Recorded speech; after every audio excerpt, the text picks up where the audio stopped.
Do you want to build your own house and you don't have all the money? The answer is yes. This video is for you. Let's go. My name is Immaculate and I'm a civil engineer.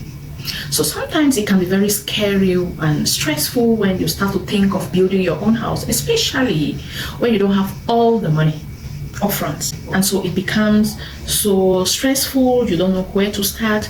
And so I've come to give you 5 tips. 5. These 5 tips will help you construct your house stress-free.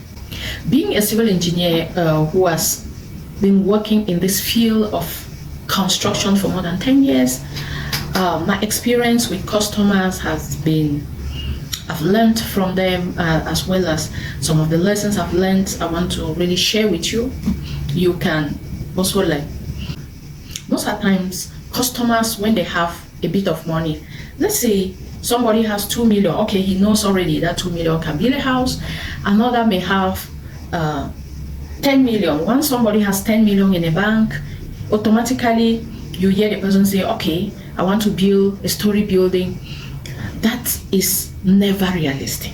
And so some people, when we design their houses and carry out the estimates, you always hear like, wow, where will I get this money? So it's always difficult when you have to know the cost of you building your entire house. And if they say maybe the cost is 20 million and you're having just maybe 7 million, 8 million, it is so scary. And you may feel like, no, let me not even start the project. And so I've come to help you navigate through the process and complete your house stress-free. Gone are those days when somebody wants to build a house, you see the owner will just go to the site, and we usually make a mockery of such people. They'll just stand and say, put a peg here, put another one here, put one here. And then sometimes they go as far as measuring the distances with their steps, with their footsteps. They put one foot here, put another one there, and just like that. So gone are those days. We have a lot of experts in that domain, and if you're really serious, you want to succeed in your project, the first step you want to do is to plan. Having architectural plan, structural plans for your building is very, very important. So the first step to take is to design your dream building on the paper. And of course, you may not be an expert in that area, but there are lots and lots of designers that you can meet. So it's always good to plan your building on paper, such that you can see, if you say, okay, you didn't to meet this expert and say, I need this number of bedrooms, I need this, I need this, I need this. And the expert, if the expert is serious, the expert will ask you, what is your budget?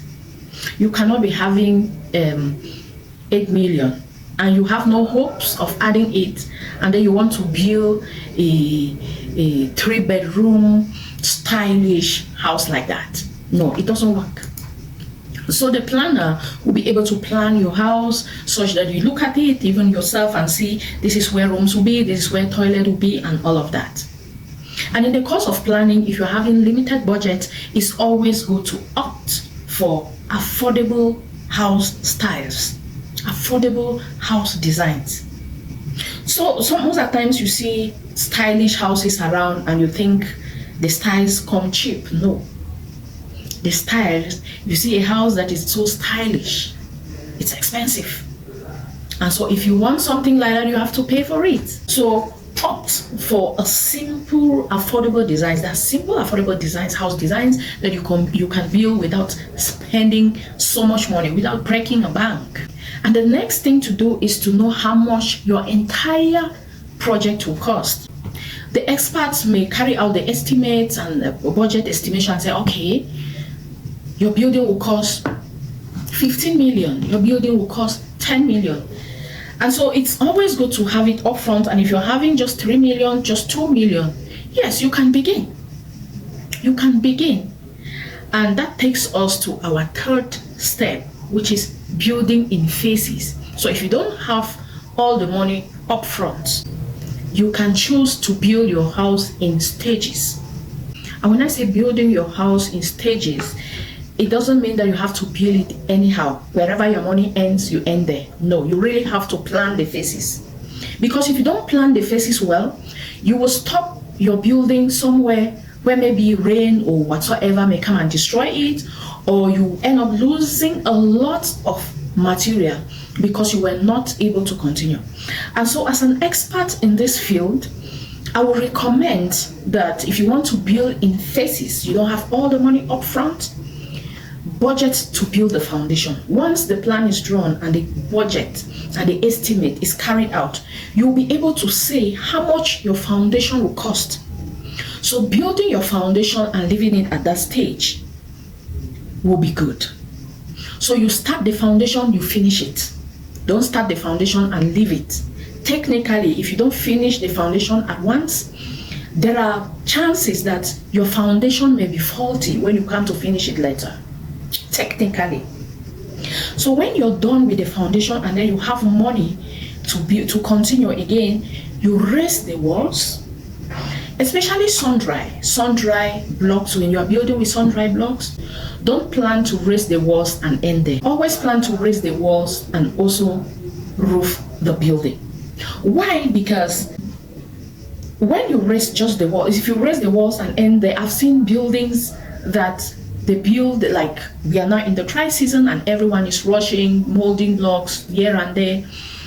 If there's not cement blocks and you're building with sun-dry blocks, leaving them at that level, when the rains come, there are chances that some of your walls may collapse due to heavy rains if you're not able to roof it before rain comes. And so it's always advisable, plan to just rest the walls and then roof your house. You can rest. That's stage 2. You can rest. Now the next stage is finishing. Finishing now may come in beats, according to how your money is coming in. This will help you to have a stress-free. So all of this, you need to plan it up front. That is point number 3. And point number 4, for you not to spend too much, opt for local materials. Local materials will be cheaper. Building your house with cement blocks, cement is very expensive. Even sand. I mean, in the northwest region of Cameroon, sand is expensive, cement is expensive. And so if you choose local materials like the building with sun-dry blocks, you just dig up the ground from where you want to construct and then you mow your blocks. It will be way cheaper than going to buy cement and all of that. So you can actually opt for local building materials. That is for blocks. Local materials, like instead of imported doors, you can use our locally fabricated doors. Instead of imported ceiling, you can use our local ceiling methods. There are so many local materials in the market that you can opt for instead of importing. Importing will cost you a lot of money to build your home. The last point is do it yourself if you have the skills. We call this one sweaty equity.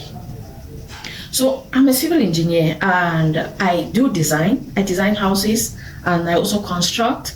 So I will not go employ another person to come and analyze my building for me. I will not go employ another person to design my building for me. So that is a skill that I have, and doing that by myself will help cut the cost. But take note, if you don't have the skills, please hire a competent person to carry out the job. Don't say you can do it yourself, because a lot of projects have failed because the people decided to carry out the jobs by themselves without the skills. Of course, you can carry out unskilled labor to reduce the cost.